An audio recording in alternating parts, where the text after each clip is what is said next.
पधारो मारे देश।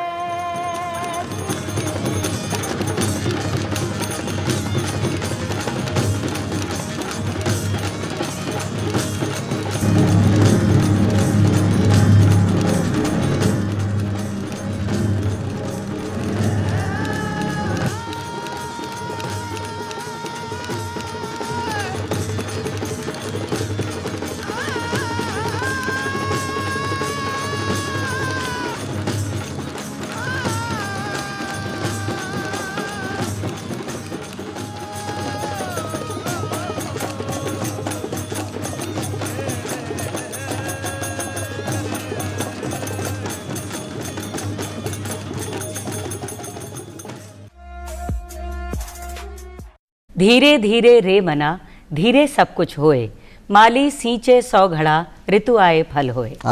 पण આજની जो भागदौड़ भरी जिंदगी है ना भाया, इनको उल्टो ही हो रहे छे। धीरज सब्र ज्यां कोड़े गुमी हो गया छे। भाई अशी जल्दबाजी किण काम की छे, कुण से काम की छे कि आपने जीवन पे ही जो भारी पड़ जावे। तो सब्र राखो, क्योंकि जान छे तो जहान छे। तो ओई छे आजरो मूल मंत्र। आप भी समझो और दूसरा लोगों ने भी समझाओ कि जीवन छे अनमोल, न इन्हें व्यर्थ गवाओ। भाई या मूल मंत्र आपा रखाला याद है ना, पूरो याद रखना ही पड़ेलो आपने। जदे ही तो आवेली सबके चेहरा पर मुस्कान। और फिर जीजी भाया कहीं क्या वाला मिलकर जय जय राजस्थान अलबेलो राजस्थान। कहीं बात कही जीजी सुमारा सुमारा, तो मतलब एक बात कही जावे है ना। हाँ। कि आ सतर्कता सावधानी थोड़ी जरूरी है, बहुत जरूरी। और जीवन की तो बात आपा करा तो जीवन कराए तो क्या करे ना कि जीवन को आनंद लियो, जीवन उत्सव समान। जीवन को आनंद लियो, जीवन उत्सव समान। पण थोड़ा सा नियम कायदा कानून राखो ताकि जीवन बने आसान। थोड़ा सा नियम कायदा कानून राखो ताकि जीवन बने आसान। और असतर्कता राखनी है थे सबने, और सागे सागे रहनो है थोड़ो सो सावधान। जदी तो चेहरा पे जिया जीजी की ना कि आ जावली मुस्कान, और मैं सागे सागे काई केवा जय जय राजस्थान अलबेलो राजस्थान। और आ है मारे सागे हमारी प्यारी जीजी अनीता प्रधान। और आने तो थी जानो ही छो मारो प्यारो सो और सुंदर सो भाइयों अजहर। तो जीजी आज बातचीत को सिलसिलो आपा शुरू करा। हाँ। पहले आज री खास बात देख लिया कहीं है? हाँ आज तो भैया बहुत बहुत ही बढ़िया खास बात है। तो 22 जनवरी प्राण प्रतिष्ठा और वो रामलला जी। हाँ। और यहाँ किया करे ना कि अपना देश में आपा एक दिवाली तो बनाया। हाँ। लेकिन मन यहाँ लागे आ दूसरी दीपावली है। बिल्कुल आ तो बड़ो तीरथ है अयोध्या में। तो चलो पहले आज री खास बात में राम जी रा दर्शन करा। आओ। 22 जनवरी 2024 को अयोध्या मंदिर में रामलला की नई मूर्ति की प्राण प्रतिष्ठा की गई, जिसका नेतृत्व माननीय प्रधानमंत्री नरेंद्र मोदी जी ने किया और इसे लाखों लोगों ने देखा। और 22 जनवरी का इतिहास महत्वपूर्ण माना जाता है क्योंकि 1963 में आज ही के दिन देहरादून में दृष्टिहीनों के लिए राष्ट्रीय पुस्तकालय का निर्माण किया गया। 1965 में 22 जनवरी के दिन ही पश्चिम बंगाल के दुर्गापुर में इस्पात कारखाना शुरू हुआ था। तो देखो आज की बड़ी 22 जनवरी की बहुत बड़ी इतिहास भी है और बहुत बड़ी बात भी है। लेकिन आज ये तो थी आज की खास बात। हाँ। लेकिन आज की खास मुलाकात। हाँ भाया वही मैं खेबोचारी थी। राम जी का दर्शन भी होगा, बात भी होगी अपनी। पर ओ छे आज रा मेहमान कौन छे पावना अपना। देखो आज रा पावना खास बात मैं बता दूं पहले। हाँ। पहले बाकी जीवन से जुड़ी कुछ झलकियां देख लिया, बिका बाद में जाना। और थे भी फिर अंदाजो कर जो कौन आ रही हो। चलो आओ तो फिर वहाँ के जीवन से जुड़ी कुछ झलकियां देखा। झलकियां पर नजर डाला। किया भी तो करे है ना कि एक तस्वीर जो है ना वो 1000 शब्दासु ज्यादा काम करे। बिल्कुल करे। चलो देखो।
भाया वो कहवे छे कोई तो सूरत को धनी होवे छे और कुछ इंसान होवे छे जो सीरत का धनी होवे छे। माँ की जो मेहमान में देखे ना अति फूट रही, तो सूरत और सीरत दोनों की धनी लाग रही है। बिल्कुल। और जल्दी से इंट्रोड्यूस करा दे। देखो इंट्रोड्यूस तो मैं करा ही दूं, लेकिन एक बात और बता दूं, वर्दी देखकर तो थाने अंदाजो हो लो, है ना, क्योंकि एक पुलिस महिला अफसर है। बिकॉज आगे से आगे एक पुलिस की बात अगर मैं करूँ तो देखो, जब भी कोई विषम परिस्थिति हो जावे, चाहे आपका कोरोना काल देखा या कोई भी विकट परिस्थिति अपना सामने आ जावे, बिकॉज आगे से आगे अठे तक की कोई उत्सव भी अगर थे मना रहा हो ना, तो एक महकमा ऐसा है जो लगातार अपनी ड्यूटी निभावे, बिल्कुल, ताकि थे मैं सुरक्षित वैर अपना प्रोग्राम, अपना उत्सव, अपना त्योहार ऐसे न मना लिया। अठे तक की अबार जो नववर्ष आपा देखा ना, पूरी दुनिया नया साल रो स्वागत करे है, पर एक खड़िया रहे हैं मुस्तैदी के साथ अपनी सुरक्षा के ताई। तो सैसु पहला तो तमाम जो पुलिस अधिकारी, पुलिस कर्मचारी जत्ता भी है ना, वानमा को सलाम। सैसु पहला अलबेलो राजस्थान का मंसू, और अब सलामी जो है वो दुगनी हो बढ़ी है। क्यों? क्योंकि महिला अफसर ते देख ही लिया, नाम ते पढ़ी लिया, रानू शर्मा जी, और additional deputy commissioner of police, यानी राजस्थान पुलिस उपायुक्त अतिरिक्त, राजस्थान री शान RPS, और बाकी सागे सागे एक बहुत अच्छी माता को किरदार भी वे निभावे है। तो आज सारी आखी कहानियां जानवर प्रयास करा, लेकिन सहसु पहले आपको मिलर स्वागत करा। और आओ रानू शर्मा जी को घणो घणो स्वागत राजस्थान में। और रानू जी, सहसु पहले था से एक बात जानबो चाहूँ, बूंदी शहर की एक छोटी सी बच्ची वो किया करे है ना कि छोटी छोटी आंखों में कुछ ख्वाब बड़े हैं, छोटी छोटी आंखों में आज भी कुछ ख्वाब बड़े हैं।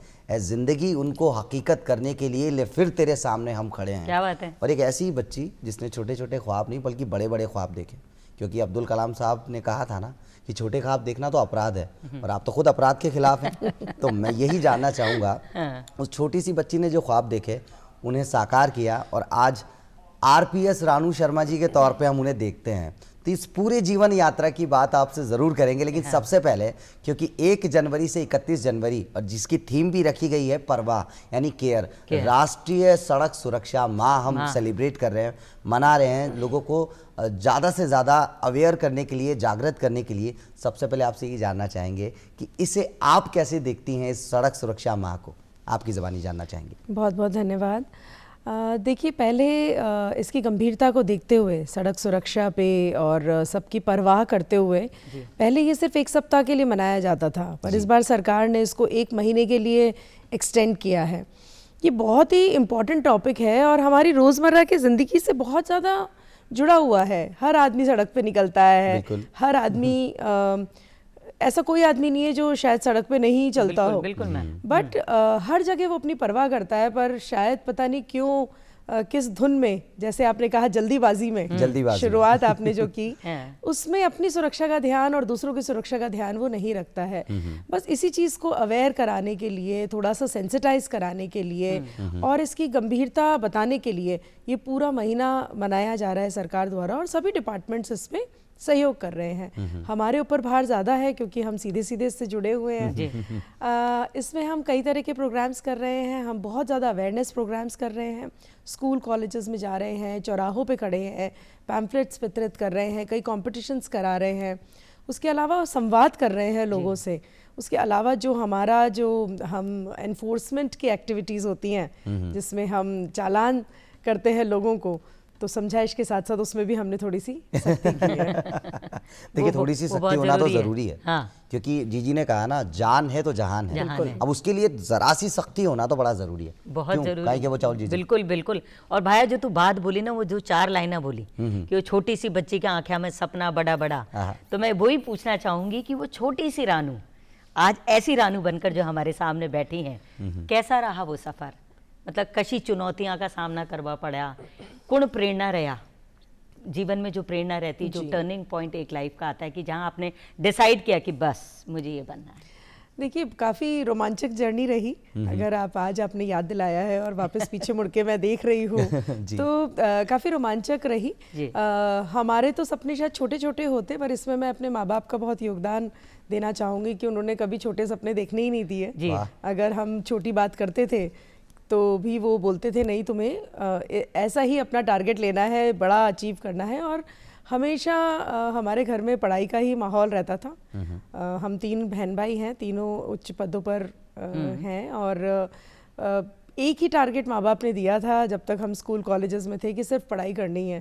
तो सबसे ज़्यादा बड़ी प्रेरणा का स्रोत तो मैं अपने माँ बाप को कहूँगी कि बूंदी जैसे छोटे शहर में भी उन्होंने हमें सभी सुविधाएं मुहैया करवाई और हमें ऊंचा देखने का एक विजन दिया कि आपको हर चीज़ में ऊंचा देखना है, ऊंचे सपने पूरे करने हैं। सो शुरुआत वहाँ से हुई। उसके बाद मैं कोटा रहे हम लोग पढ़ाई के लिए। फिर बहुत बड़ा योगदान मेरा JNU में सिलेक्शन हुआ, उसको मैं देना चाहूँगी। फिर दिल्ली स्कूल ऑफ इकोनॉमिक्स, जी दिल्ली में मैं गई और वहाँ पे काफ़ी अच्छा एक्सपोजर मिला, जिसमें काफ़ी योगदान है आज मेरी पर्सनालिटी में उन दोनों इंस्टीट्यूशंस का। बट अगर मैं सबसे बड़ा योगदान दूं जो आज मैं हूं, जिस प्रकार के इंसान हूं, वो मैं इस नौकरी को देती हूं। मैं बहुत ही भाग्यशाली हूं कि मुझे राजस्थान पुलिस सर्विस का ही ऑप्शन मिला और मैं राजस्थान पुलिस सर्विस में आई। इतने तरीके के आयाम होते हैं इस नौकरी में और इतने तरह के पहलू होते हैं। आप माँ बन के भी इसमें नौकरी कर सकते हैं, आप बेटी बन जाते हैं कभी, आप योद्धा बन जाते हैं और आप बहुत अच्छे एडमिनिस्ट्रेटर बन जाते हैं और बहुत सारे लोगों के जीवन में परिवर्तन लाने का प्रयास आप कर सकते हैं और कई बार आप सफल हो जाते हैं। तो वो जो एक आंतरिक संतुष्टि मिलती है वो इस जॉब से मुझे काफ़ी प्राप्त हुई। वाह वाह वाह। और मुझे लगता है शायद शब्द नहीं होंगे उस संतुष्टि को बयां करने के लिए। आज आप अतिरिक्त राजस्थान पुलिस उपायुक्त हैं, अपने आप में एक ऐसी डेजिग्नेशन जो बहुत जिम्मेदारी से भरी हुई है, तो इस जिम्मेदारी को कैसे देखती हैं आप? देखिए, जिम्मेदारी तो जब आती हैं तो अपने साथ काफ़ी वज़न लेके आती हैं। जी। पर जिम्मेदारी जो मिली है उसका एहसास रहता है हमेशा और आप उसी तरह से डिवोटेड होके काम करते हैं। तो मैं तो काफ़ी मोटिवेटेड रहती हूँ जब भी कोई नई जिम्मेदारी मिलती है, तो वापस नया जोश पड़ जाता है और आप उसमें अच्छे से अच्छा करने की कोशिश करते हैं। जिन्होंने पहले इसमें अच्छा किया है आप उनसे राय मशवरा करते हैं, आपके सीनियर्स होते हैं और इनफैक्ट आपकी जो टीम होती है आपके जूनियर्स की, वो भी आपको बहुत अच्छी सलाह देती है। तो सबके साथ मिलकर इस रिस्पॉन्सिबिलिटी को निभाना अपने आप में एक अचीवमेंट होता है। वाह, जैसा कि मैंने कहा शुरुआत में कि जब सब उत्सव त्योहार मना रहे होते हैं तो आप लोग बंदोबस्त में खड़े रहते हैं। तो इस बात के लिए तो ये कहना बनता है कि जो जूनियर्स के लिए आपने कहा है, सीनियर्स का तो मार्गदर्शन होता ही है, लेकिन जूनियर्स की जो वो पूरी जो कहते हैं ना पूरी बटालियन या यूं कहें कि पूरी फोर्स जो है पूरी तरह से शिद्दत से लगी रहती है। तो ये बड़ा बड़ा कमाल है। एक जो बात कहते हैं पुरुष प्रधान समाज है, पुरुषों के लिए जितना आसान होता है महिलाओं के लिए शायद थोड़ा मुश्किल होता है। और पुलिस जैसा महकमा, क्या कुछ चुनौतियाँ रही जब आपने ज्वाइनिंग की पुलिस में? चुनौतियाँ रही, आज ऐसा जब मैं सोचती हूँ तो वो इतना कठिन नहीं लगता, पर हाँ कठिन था। स्पेशली मेरी 2 बेटियाँ हैं और आपकी पोस्टिंग्स आप अकॉर्डिंगली लेते हैं। इस मामले में सरकार भी बहुत आपको मदद करती है। बट मुझे याद है जब मेरी दूसरी बेटी थी और 6 महीने की थी तब मेरी फील्ड पोस्टिंग थी, तो जिप्सी हुआ करती थी। बट क्योंकि मुझे उसको लेके रात भर गश्त करनी होती थी क्योंकि उसको कहाँ छोड़ के जाऊँ। वाह वाह वाह वाह। तो वो एक, मैं माफ़ी चाहूँगा बात काट रहा हूँ, मेरे पास 2 अभी ऐसी महिलाएं बैठी हुई हैं जो अपने अपने वो कहते हैं ना कि क्षेत्र में उत्कृष्ट सेवाएं लगातार दे रही हैं। एक तो मेरी प्यारी जीजी हैं और एक ये हमारे पूरे राजस्थान की जीजी कह सकता हूँ मैं इस समय। और वो जो कहते हैं ना कि मातृत्व जो सुख है उसे प्राप्त करना, उसके बाद उसे किसी तरह का बहाना नहीं बनने देना। क्योंकि वो एक शेर है बड़ा खूबसूरत सा कि बहा दो बहानों को कि जीने की एक वजह तो हो। बहा दो बहानों को कि जीने की कोई वजह तो हो, कितनी स्याह रात काली क्यों ना हो, कोई एक नेक सी सुबह तो हो। वो नेक सी सुबह देखने को मिलती है और वो जो चेहरे की मुस्कुराहट, जब हम कहते हैं ना कि चुनौतियाँ कितनी थी, शायद चेहरे की मुस्कुराहट, मैंने कहीं तो एक फिल्म देखी थी जिसमें अक्षय कुमार साहब एक पुलिस अधिकारी की भूमिका निभाते हैं और वो कहते हैं कि जब भी कोई चुनौती मेरे सामने आए तो मेरा हाथ जो है वो मेरे मूंछों को ताव देता हो और मैं उन चुनौतियों से आंखों से आंखें मिलाकर मुस्कुराता रहूं। तो मुझे वो डायलॉग याद आ गया मैम की मुस्कुराहट देख के। मूछे तो नहीं है मैं बता दूं, लेकिन बावजूद उसके शायद वो जो शौर्य, वो जो पराक्रम, वो जो कहते हैं ना कि बहादुरी, वो पूरी तरह से है। उसकी तो सलाम चमक पूरे चेहरे पर है। बिल्कुल बिल्कुल। और जो फिल्मारी बात कर रहे हो भाया तू जी, तो एक बात मुझे पता लगी कि जब आप फील्ड में जाते हैं तो कई लोग ये भी कहते हैं लेडी सिंघम आ गई। हाँ बिल्कुल, इनके लिए कहा रानू जाता है। मैडम आ गई, लेडी सिंघम आ गई, तो वो क्या वाकया है? नहीं, वाकया सिंघम मूवी जब पहला रिलीज हुई थी, मैं उदयपुर में थी और नई नई पोस्टिंग थी, कोटा से आई थी, तो कोटा में थोड़ा सा सख्ती वाली पुलिसिंग चलती है और उदयपुर के लोग काफ़ी नम्र हैं और वहाँ पे काफ़ी सॉफ्ट पुलिसिंग चलती है, तो आते से ही उस नम्रता में ढलने में थोड़ा सा टाइम लगता है, वक्त लग गया। तो कुछ सख्ती की बदमाशों पे, और तो वहाँ पे लोग काफ़ी प्रभावित हुए उस चीज़ से, क्राइम पे काफ़ी कंट्रोल किया, काफ़ी सारी रेप पार्टीज पकड़ी, और तो इस वजह से वहाँ पे लोगों ने ये संज्ञा मुझे दी, तो उससे प्रभावित होकर। पर कहीं कहीं जरूरी भी हो जाता है। बहुत ज़रूरी हो जाता है, कहीं कहीं नहीं, काफ़ी ज़रूरी हो जाता है। जैसे कहते हैं ना, भय बिन प्रीत नहीं होती, तो जनता में ये एहसास दिलाना कि आप अगर गलत काम कर रहे हैं तो आप पे किसी की नज़र है और आप कानून के शिकंजे में फंस सकते हैं।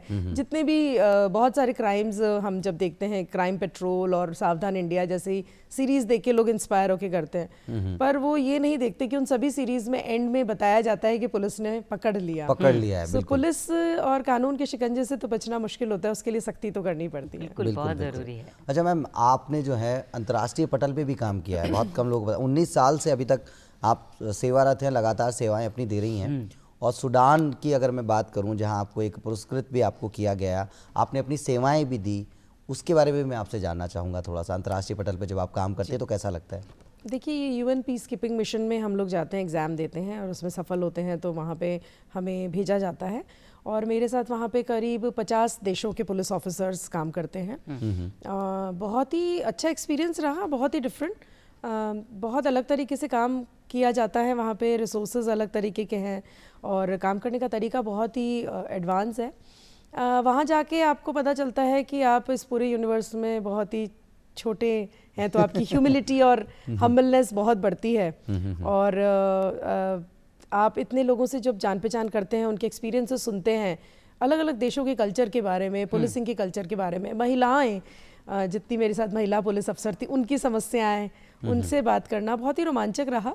और साउथ सूडान में कंडीशंस काफ़ी डिफ़िकल्ट हैं, newest country, youngest country of the world है, तो वहाँ चैलेंजिंग भी था काम करना, और कोरोना काल था तो परिवार से भी काफ़ी दूर थे, तो हाँ, वो एक बहुत ही अच्छा एक्सपीरियंस था, काफ़ी सिखाया उस एक साल ने मुझे। और मैंने तो ये भी सुना है, और ये बिल्कुल हकीकत है, कि लोगों को पता नहीं था कि भगवान कौन सी वर्दी पहनते हैं। तब कोरोना काल ने लोगों को बताया कि एक तो डॉक्टर का जो एप्रिन होता है वो, और एक पुलिस विभाग का जो ये वर्दी होती है, यही शायद भगवान के जो फरिश्ते हैं, एंजल्स हैं, वो पहनकर हमारे सामने। भाई, हम तो अपनी सुरक्षा के लिए अपने घरों के अंदर थे जी, और ये लोगों की सुरक्षा के लिए सबके घरों के अंदर थे। किसको कहाँ क्या जरूरत है, कहीं कोई तकलीफ में तो नहीं है। सैल्यूट मैम, बहुत बहुत। और मैं जितने भी हमारे दर्शक जिन्होंने देरी से टीवी सेट को खोला है, एक बार फिर से बता दूं, हमारे साथ आज हैं आरपीएस रानू शर्मा जी, और लगातार उनसे बातचीत चल रही है। यातायात यानी अतिरिक्त राजस्थान पुलिस उपायुक्त हैं ये यातायात विभाग में, दक्षिण जयपुर। तो मैम, आपसे एक बात और मैं जानना चाहूँगा। इन्होंने कहा कि आपको लेडी सिंघम का जो एक वो उपनाम मिला, तो वो सुनने में बड़ा अच्छा लगता होगा। क्यों? क्योंकि आपको खुद को फिल्में देखना और सॉन्ग्स जो मतलब गाने हैं उन्हें देखना बड़ा आपको अच्छा लगता है, ये कहीं से मुझे मालूमात हासिल हुई है। तो आप ही से जानना चाहेंगे, कौन सी अभी रिसेंट कौन सी फिल्म देखी, पहले तो ये पूछ लेते हैं। किस तरह की फिल्म आप पसंद करती हैं? अब तो आई थिंक ज़्यादा नेटफ्लिक्स पे ही मूवीज़ देखते हैं, तो उससे मेरा टाइम मैनेजमेंट भी बिगड़ जाता है, क्योंकि रात को ही समय मिलता है और देर रात तक फिर। तो अभी रिसेंट तो मैंने ब्लैक वारंट, एक सीरीज़ आई है नेटफ्लिक्स पे, और वो काफ़ी इंटरेस्टिंग है और बहुत ही ओरिजिनल लगता है, जो उसमें इंसिडेंट्स दिखाए हैं।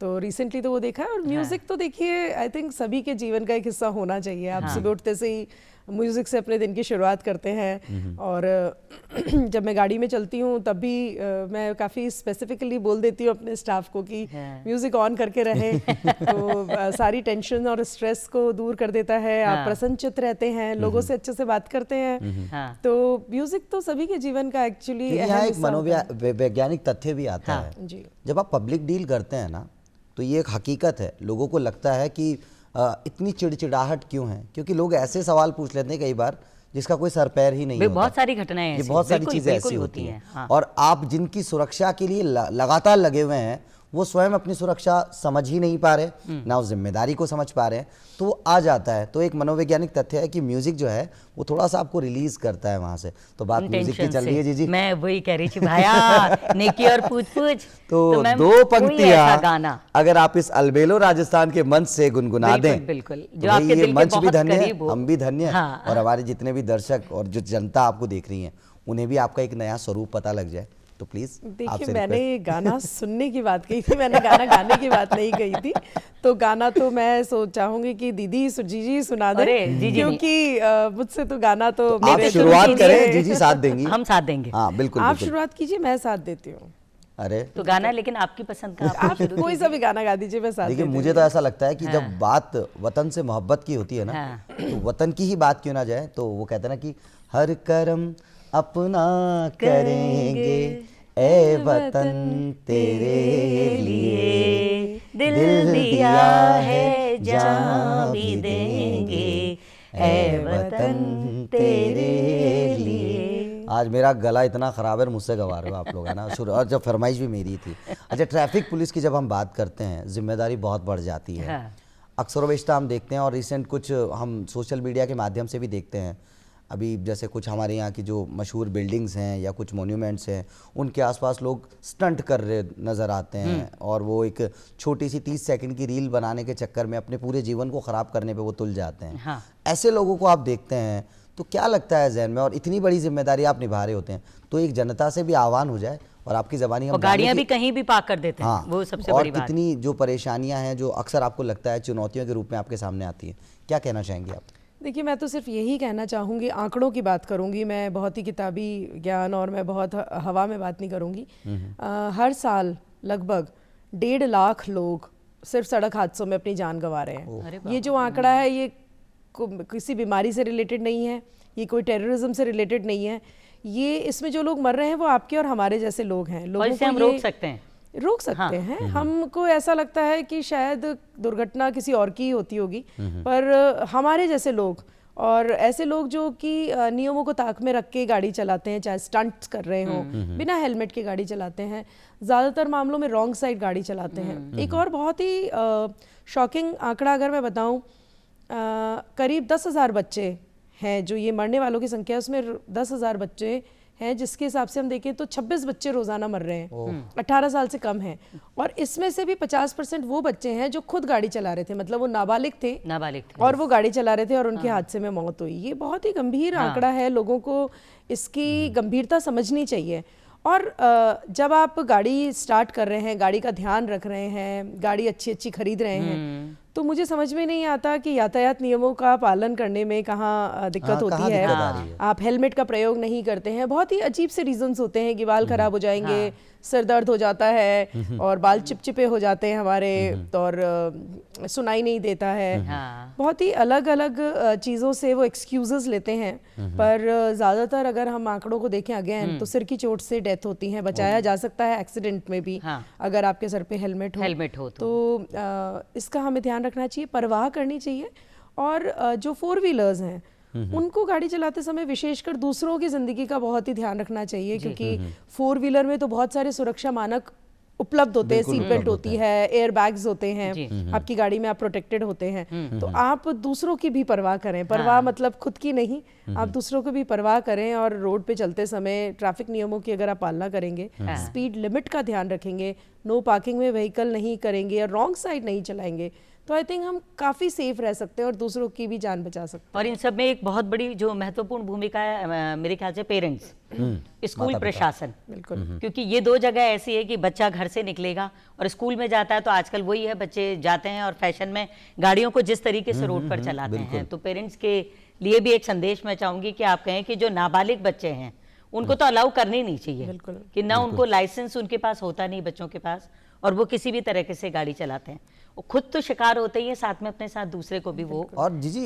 एक बात मुझे भी लगती है ना कि किसी एक व्यक्ति का एक्सीडेंट होता है तो वो किसी के लिए तो एक व्यक्ति है, लेकिन परिवार के लिए तो एक परिवार का अभिन्न अंग है, या यूं कहूं कि पूरा परिवार सफर करता है, पूरा परिवार जो है। तो आप पेरेंट्स को क्या कहना चाहेंगी, पेरेंट्स को क्या आह्वान करना चाहेंगी आपकी ज़बानी? देखिए, इतने साल, मुझे ऑलमोस्ट 20 साल हो गए नौकरी में, पर सबसे हृदय विदारक अगर मैं दृश्य कहूँ ना, तो कोई डेड बॉडी देख के या एक्सीडेंट देख के तो हम अपने काम में लग जाते हैं, उस समय हमारी ड्यूटी होती है। बट सबसे ज़्यादा जो दिल दुखता है, पसीजता है, वो जब हम माँ बाप से मिलते हैं और डेड बॉडी वो माँ बाप देखते हैं, वो बहुत ही हृदय विदारक दृश्य होता है हमेशा। इतने साल हो गए पर उसके लिए अभी तक हम तैयार नहीं हो पाते हैं। हाँ। तो पेरेंट्स को तो मैं अपील करना चाहूँगी कि घर में तो आप बच्चों को फूलों की तरह पालते हैं, टेबल का कोना भी ना लग जाए, है ना, बहुत छोटी छोटी चीज़ों का ध्यान रखते हैं। गरम खाना भी फूंक फूंक मार के माँ खिलाती है। तो सड़क पे जब बच्चा निकलता है तो उसकी सेफ्टी को आप अनदेखा कैसे कर देते हैं? बच्चे तो 10 तरह के बहाने करेंगे, बच्चे तो 10 तरह की जिद करेंगे, तभी तो बच्चे हैं वो। पर हम माँ बाप हैं, हमें अपनी जिम्मेदारी का एहसास करना चाहिए, हमें थोड़ी सख्ती करनी चाहिए, बच्चे नहीं मान रहे हैं तो। और उनको ये समझाना चाहिए कि ये जीवन का हिस्सा है। जैसे आप सुबह ब्रश करते हैं, नहाते हैं, ये जैसे आपके जीवन में अपना लिया है आपने चीज़ों को, उसी तरह से अगर आप सड़क पे निकलेंगे तो यातायात नियमों का पालना करना आपके जीवन का हिस्सा हो जाना चाहिए, अपने आप आपकी सिस्टम में आ जाना चाहिए। सो पेरेंट्स से मैं अपील करूंगी कि अपने बच्चों की सुरक्षा का ध्यान रखिए, उन्हें इसकी इंपॉर्टेंस बताइए, उन्हें थोड़ा जागरूक करें और ध्यान रखें अपने बच्चों। और नाबालिग बच्चों को तो बिल्कुल व्हीकल ना दें। बिल्कुल देना, ये तो क्राइम है। हाँ। और नाबालिग बच्चा जब अगर उसकी गाड़ी से एक्सीडेंट होता है तो नाबालिग को तो हम अरेस्ट नहीं कर सकते, तो माँ बाप के खिलाफ ही मुकदमा दर्ज होता है। हाँ। तो इस चीज का भी माँ बाप विशेषकर ध्यान रखें। तो क्यों लें वो सजा जब आप आराम से इत्मीनान से नियम कायदे फॉलो करते हुए कर सकते हैं अपने जीवन में मजा, है ना। तो बिल्कुल इस बात को पूरी तरह से मुस्तैदी से ध्यान रखना चाहिए। अच्छा, यहाँ मैं आपसे जानना चाहूँगा, आपने बड़े बड़े जो कई केसेस भी आपने सॉल्व किए और एक जो अच्छी पहल आपने की जो मुझे लगता है, क्योंकि आप खुद 2 बच्चियों की माता हैं, हालांकि इट्स हार्ड टू बिलीव काफ़ी लोगों के लिए, क्योंकि मुझे कोई कह रहा था कि ऐसा लगता है कोई बॉलीवुड की सेलिब्रिटी जो हैं वो बैठी हुई हैं। अब हमारी जो जनता है वो प्यार आपसे इतना करती है, लेकिन बावजूद उसके, क्योंकि एक माता की जो भूमिका, जैसा मैंने शुरुआत में कहा कि आरपीएस की भूमिका जितनी बड़ी है उससे कहीं बड़ी भूमिका मुझे जो लगता है एक माता की होती है। हाँ। क्योंकि वो होम मेकर होती है, घर को घर बनाती है। आपने भी ऐसे ही देह व्यापार में संलिप्त कई जो बच्चे हैं उनके लिए आपने शिक्षा के लिए एक प्लेटफॉर्म तैयार किया, इवनिंग क्लासेस, जो इवनिंग क्लासेस, बिल्कुल इवनिंग स्कूल। हाँ। तो ये अपने आप में बहुत बड़ी बात है। बाबा भीमराव अंबेडकर साहब जो कहते थे कि शिक्षा वो शेरनी है जो उसका दूध पिएगा वो यकीनन दहाड़ेगा, तो आपने वो दहाड़ने वाले बच्चे तैयार करने की मुहिम शुरू की है, उसके लिए पहले आपको सलाम। और अब ये जानना चाहूँगा, ये आइडिया कैसे आया आपके जहन में? देखिए, आइडिया तो अगर आप अच्छे इंटेंशन से काम करते हैं तो आइडियाज़ तो आ जाते हैं और लोग साथ मिल जाते हैं। हाँ, वो कहते हैं ना, कारवां जुड़ता चला जाता है। जी। तो मेरी बूंदी में पोस्टिंग थी। इंदरगढ़ में एक एरिया है जहाँ काफ़ी फ्लरिशिंग देह व्यापार होता है। जी। वो ट्रेडिशनली एक जाति है जो उस देह व्यापार में लिप्त है। उनके लिए हमने काफ़ी काम किए, पुलिसिंग के भी सारे जितने भी हमारे कानूनी रूप से भी उनको डील करने की कोशिश करी गई, एनजीओ के माध्यम से काउंसलिंग करने की मदद की गई। पर जब भी मैं उस बस्ती में जाती थी तो वहाँ पे जाके जो बच्चियाँ और बच्चे घूमते रहते थे और उनको देख के लगा कि हमारे बच्चों में और इनके बच्चों में कितना डिफरेंस है। समाज इनको वो सम्मान और वो सुविधाएं मुहैया करा ही नहीं रहा है कि ये अपनी सोच बदलें और इस मानसिकता से वापस आए, क्योंकि उनके उस कम्युनिटी में ये पीढ़ियों में चलता है।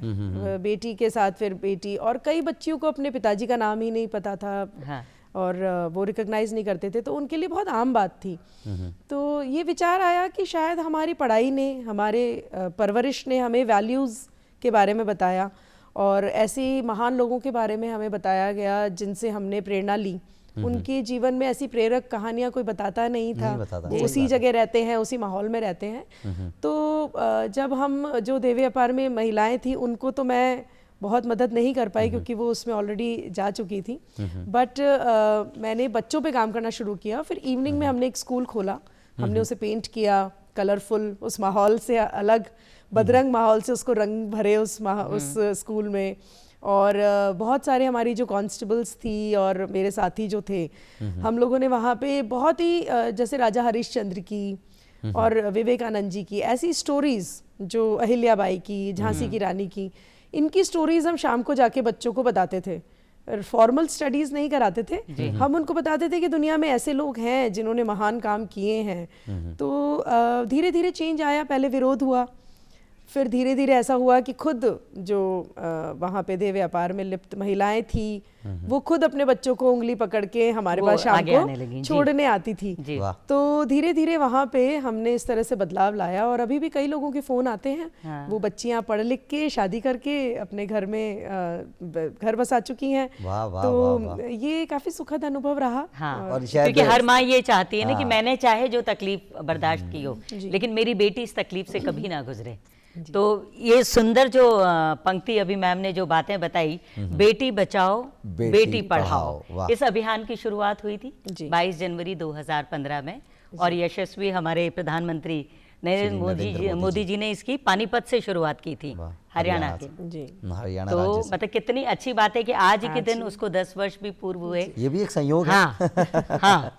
और हम बेटियों की बात कर रहे हैं। बिल्कुल बेटियों की बात कर रहे हैं। और एक जो बात वो कहते हैं ना कि जो आपने उस संतुष्टि की बात की, उस तसल्ली की बात की, देखिए शायद ये एक ऐसा गुण है जो हमें शायद पशुओं से दूर करने, या यूँ कहें कि हमारे और पशुओं के बीच का एक बहुत बड़ा फ़र्क है कि वहाँ भी वो शायद वो भी दूसरों के बारे में सोचते होंगे, लेकिन उस खुदा ने, उस ईश्वर ने हमें वो ताकत दी है कि न सिर्फ हम अपने आंसू पोंछ सकते हैं बल्कि अपने साथ वालों के आंसू भी हम और उनके चेहरे पे मुस्कुराहट ला सकते हैं। तभी तो कहते हैं ना, परोपकार एक ऐसा पुण्य है जिससे उस आनंद की अनुभूति होती है। मतलब भले ही उसके बदले में हमें कोई प्राइज ना मिले लेकिन वो जो आत्मसंतुष्टि मिलती है और लोगों की दिल से जो दुआ मिलती है ना, उस दुआ में जो असर होते हैं ना, वो हमारी मतलब हमारे बच्चों के लिए, हमारी फैमिली के लिए वो कितनी इम्पोर्टेंट है। अच्छा जी, एक बात मैं यहाँ कहना चाहूँगा। देखिए देवी की स्वरूपों की जब हम बात करते हैं तो लक्ष्मी जी को भी हम पूछते हैं, साथ ही साथ सरस्वती जी, लेकिन कई बार जिंदगी में कुछ मोड़ ऐसे आ जाते हैं कि महिलाओं को एक दुर्गा देवी, चंडी का रूप भी लेना पड़ता है। आप भी महिलाओं को लगातार समझाती हैं, उन्हें अपने राइट से अवगत कराती हैं। कई बार जो डोमेस्टिक वायलेंस हैं या बहुत सारे ऐसे केसेस आपके सामने, बिल्कुल क्योंकि आप इस सेवा में लगातार रही हैं, क्योंकि अब तो आप यातायात में हैं, लेकिन बावजूद उसके मैं आपसे पूछना चाहूँगा, महिलाओं को आपने लगातार जागरूक किया है, क्या कहना चाहेंगे इस बारे में? देखिए महिलाओं में अभी भी काफ़ी काम करने की ज़रूरत है और हम जैसे जो महिलाएं हैं जो किसी पद पर हैं जो कि चेंज ला सकती हैं, हमें देखकर लोग इंस्पायर हो सकते हैं। और सबसे बड़ी बात मैं तो मानूंगी कि हम हैं तो वो हमारे पास बेझिझक आ सकती हैं और अपनी बात कह सकती हैं। ये बहुत बड़ी शक्ति हमारे पास, हमें ये गिफ्ट मैं कहूँगी इस नौकरी ने दिया है और लोगों को दिया है। बट हाँ, इस नौकरी में अगर मैं देखूँ तो बहुत सारे ऐसे केसेस आए हैं जहाँ पे हमें लगता है, जब हम जयपुर शहर में रहते हैं और चमक धमक देखते हैं कि सब सही चल रहा है, पर अगर आप अंदर घरों में जाएंगे और ग्रामीण परिवेश में जाएंगे या ट्राइबल कम्युनिटीज़ में जाएंगे तो अभी भी बहुत सारी महिलाएं हैं जिनको मदद की ज़रूरत है, जिनको अपने अधिकारों के बारे में जानकारी ही नहीं है। सो अभी काम करने की बहुत आवश्यकता है और इसीलिए कानून में बहुत परिवर्तन किए गए हैं। महिलाओं के लिए कानून बहुत पॉजिटिवली बनाए गए हैं जिनमें बहुत ही महिलाओं को सुविधाएं दी गई हैं। और हमने भी महिला सुरक्षा सलाहकार केंद्र स्थापित किए हैं, महिला थाने स्थापित किए हैं और कहीं भी थाने पे आप जाएंगे तो महिला की सुनवाई बहुत ही सेंसिटिव तरीके से की जाती है। इस तरह की ट्रेनिंग हम अपने पुलिसकर्मियों को बार बार देते हैं। तो धीरे धीरे बदलाव आ रहा है, पर हाँ महिलाओं के क्षेत्र में उनके अधिकारों की रक्षा के लिए तो काम करने की अभी और ज़्यादा आवश्यकता है। तो भाई सभी बेटियों को, माताओं को, बहनों को भी मैं ये कहना चाहूँगी कि अभी मैम ने जो भी बातें बताई, अगर आपको उनकी जानकारी है तो बहुत अच्छा है, आप जागरूक हैं, दूसरों को भी जागरूक करिए। लेकिन अगर आपको किसी भी सहायता की ज़रूरत है तो जैसे कि मैम ने बताया, किसी भी थाने में आप जा सकती हैं और वहाँ से उचित जानकारी आपको मिल सकती है। मैम एक जो आपने ये स्टूडेंट्स की बात की, इवनिंग क्लासेस चलाई, महिलाओं को ट्रेन किया, 50,000 स्टूडेंट्स को आपने, एक जो टारगेट आपका है, क्या था पुलिस सब्जेक्ट में ऐसा क्या चीज़ थी कि आपने उनको बताई? बेसिकली केरला का एक बहुत ही सक्सेसफुल प्रोग्राम है स्टूडेंट पुलिस कैडेट योजना। उसके बाद जो हमारे माननीय प्रधानमंत्री हैं उन्होंने उसको पूरे देश में लागू किया, स्टूडेंट पुलिस कैडेट। पर राजस्थान ऐसा दूसरा राज्य है जिसने इसको पहले ही 2012 में लागू किया था। उसके लिए केरला में मुझे भेजा गया था उसको स्टडी करने के लिए और उसमें पुलिस की ट्रेनिंग बच्चों को दी जाती है, उसका जब हम देखते हैं कि क्रिमिनल्स को और क्रिमिनल मेंटालिटी को या तो देखा लगता है कि कहीं ना कहीं इनके बचपन में इनको इस तरह की शिक्षा नहीं दी गई। तो इसी मंशा से ये प्रोग्राम स्टार्ट किया गया जिसमें बच्चों को हम पुलिस की ट्रेनिंग देंगे, बहुत ज़्यादा एनसीसी की तर्ज पर बहुत छोटे छोटे जो रोज़मर्रा के जीवन में वो अपना डिसिप्लिन लागू करें, यातायात का नियमों का पालना करें। जैसे फॉर एग्जांपल तो बच्चों को अगर बचपन से ही उसमें ढाल दिया जाए तो शायद आगे जाके वो अच्छे सिटीजन्स बनेंगे, रूल्स फॉलो करेंगे। और ये सिर्फ मैं कहने के लिए नहीं कर रही हूँ, जब हमने इसको स्टार्ट किया था उसके बाद जो बच्चे एकेडमिक्स में पिछड़े हुए थे, क्योंकि उनकी लाइफ में एक ओवरऑल डिसिप्लिन आ गया था, वो वर्दी पहनने लग गए थे, रोजाना पुलिस वाले जाते थे, उनसे परेड कराते थे और यातायात में कई बार वो हमारी भागीदारी करते थे और वो थानों में आके काम करना देखते थे।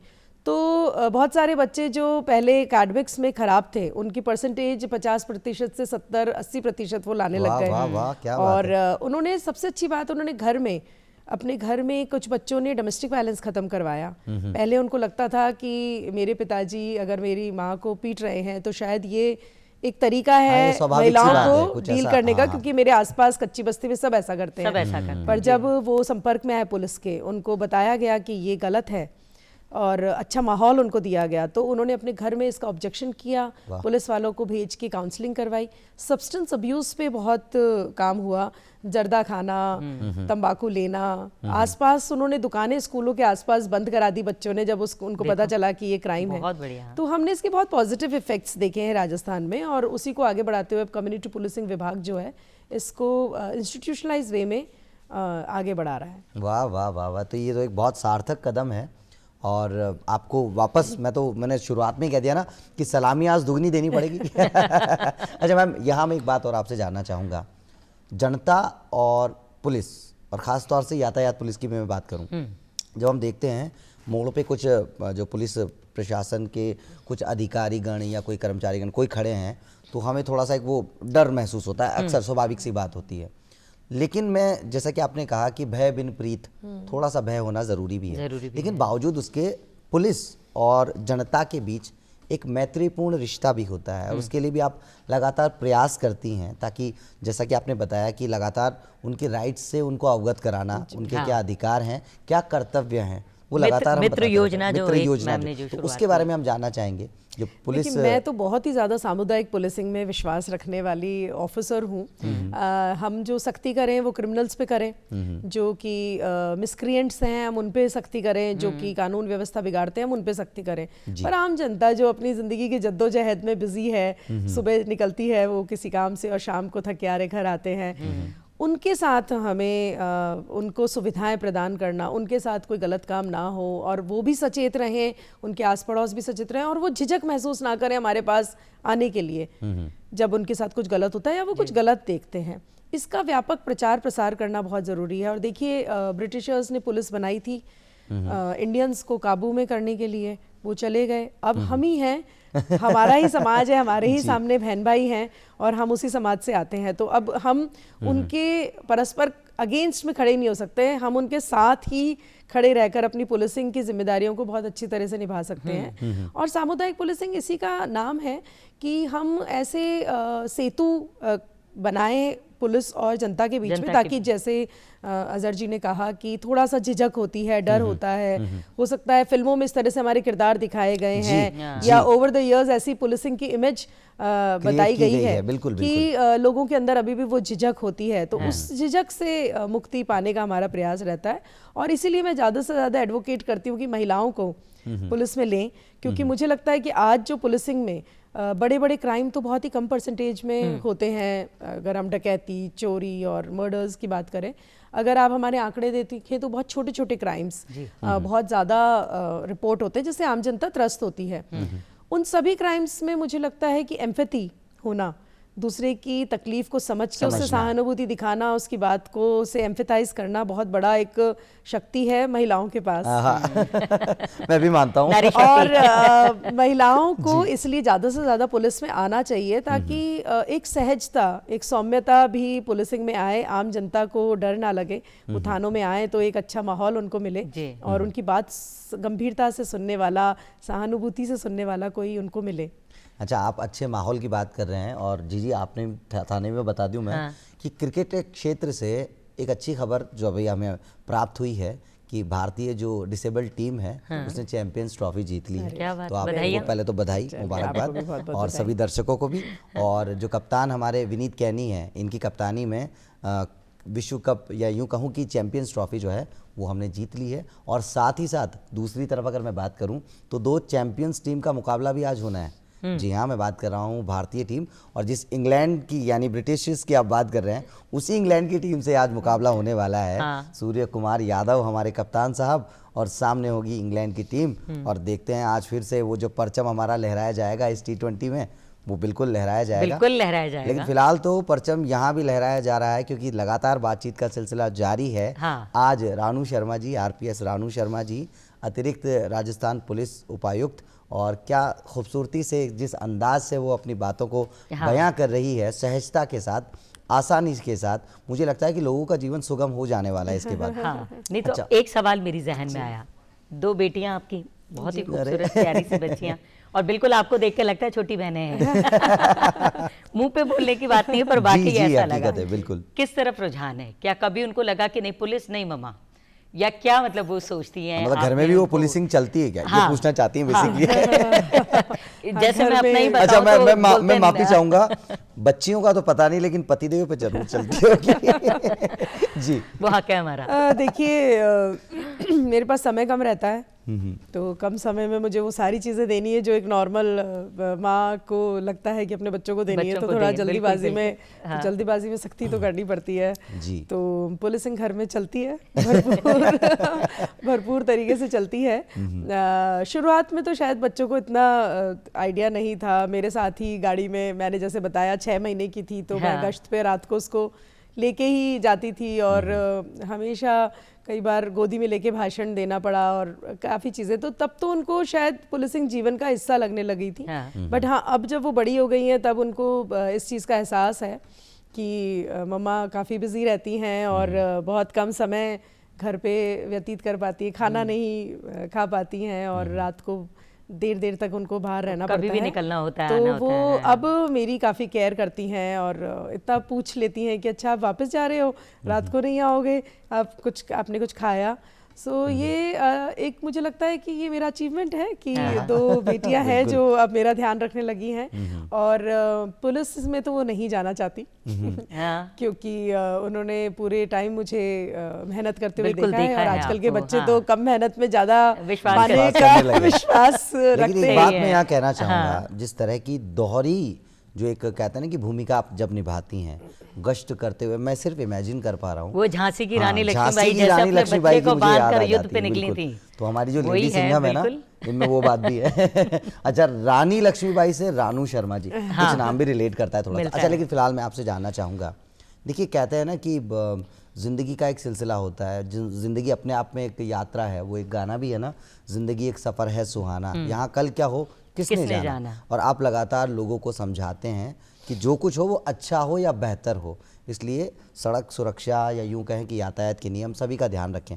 लेकिन इसके साथ साथ जब आपके व्यक्तिगत जीवन की हम बात करते हैं, अलग अलग पदों पर आपने काम किया, तो वो कौन सा ऐसा पद है या था जो जहां आप रहते हुए अपने आप को ऐसा लगता है ना कि वो एक शेर पढ़ा जाता है ना कि मैं फ़कीर ऊँचे दर का मेरे कासे में समंदर, मैं फ़कीर ऊँचे दर का मेरे कासे में समंदर, मुझ में बसती है वो तसल्ली जिससे महरूम था सिकंदर। क्या बात है। तो जिससे सिकंदर भी वो तसल्ली महसूस ना कर पाया हो, वो तसल्ली देने वाला पद आपके लिए कौन सा था?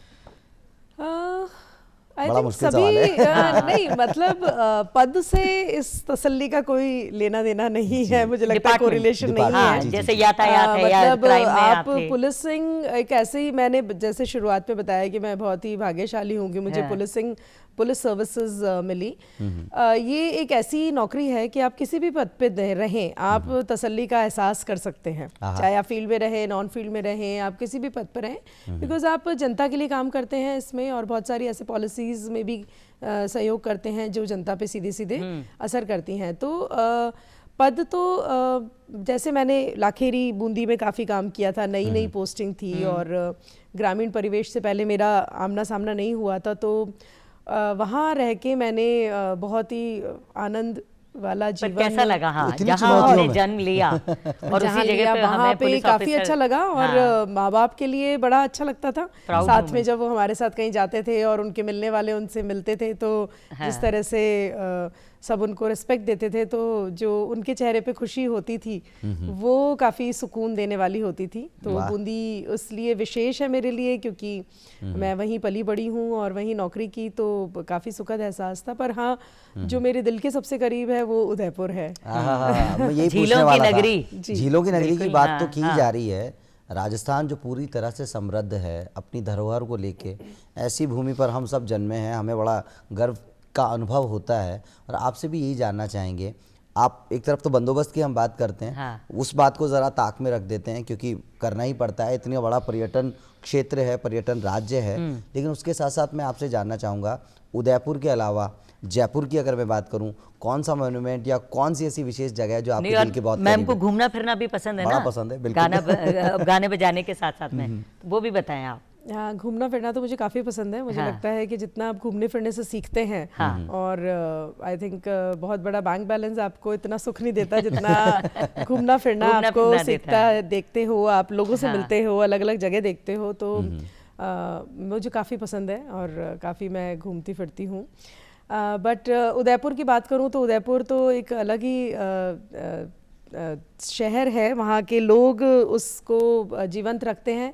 बहुत ही सौम्यता है लोगों में, नरमी है जैसे मैंने पहले कहा, और बहुत ही तो जैसे शायद इतनी झीलें हैं तो पानी सबको शीतलता देता है, स्वभाव शीतल रखता है। और आप भी वहाँ काफ़ी अच्छी क्वालिटी ऑफ लाइफ आपकी काफ़ी अच्छी है, आप खुद पर और परिवार पे काफ़ी ध्यान दे पाते हैं। अच्छा मैम, मैं यहाँ एक बात कहना चाहूँगा। हाँ। जिस उदयपुर की बात चल रही है ना, उसी उदयपुर में एक फिल्म का गाना शूट हुआ था। फिल्म का नाम था गाइड, और उसके जो डायरेक्टर साहब थे विजय आनंद साहब, आज उनका जन्मदिन आज है। उनका जन्मदिन। तो देखिए कितना खूबसूरत ये इत्तेफाक बन पड़ा है। और राजस्थान तो है ही इतना खूबसूरत है, बिल्कुल। कितनी फिल्मों और की विजय हमारी आनंद shooting साहब हुई। जो देवानंद साहब के भाई भी हैं, एक अपने आप में मुकम्मल कलाकार हैं, अभिनेता भी रहे, दिग्दर्शक या यूं कहें कि डायरेक्टर बिल्कुल, भी रहे, लेखक, भी निर्देशक, रहे। प्रोड्यूसर, इन्होंने सारी भूमिकाएं अदा और की जिस अपनी तरह की फिल्मी फिल्में दुनिया इन्होंने में। बनाई है अपने आप में, हाँ। वो कहते हैं कि जीवन की एक परछाई वो नजर आता है। अच्छा, समय बहुत अब हमारे पास कम समाप्ति है, की ओर है, तो बिल्कुल। जनता से भी, हमारे दर्शकों से भी इस मंच पे आप आई हैं, कैसा आपको लगा, क्या कहना खासकर चाहेंगे? युवाओं को और बच्चों को मैम। बहुत ही आई थिंक दूरदर्शन देखते हुए ही बड़े हुए हैं हमारे समय पे, और तो इतने चैनल्स हुआ नहीं करते थे, तो इससे जो एक विशेष लगाव है, ये एक निरंतर चलने वाला और वही जीवन का हिस्सा है। तो बहुत बहुत धन्यवाद आप लोगों ने इस कार्यक्रम में मुझे बुलाया, इतनी बातें साझा की।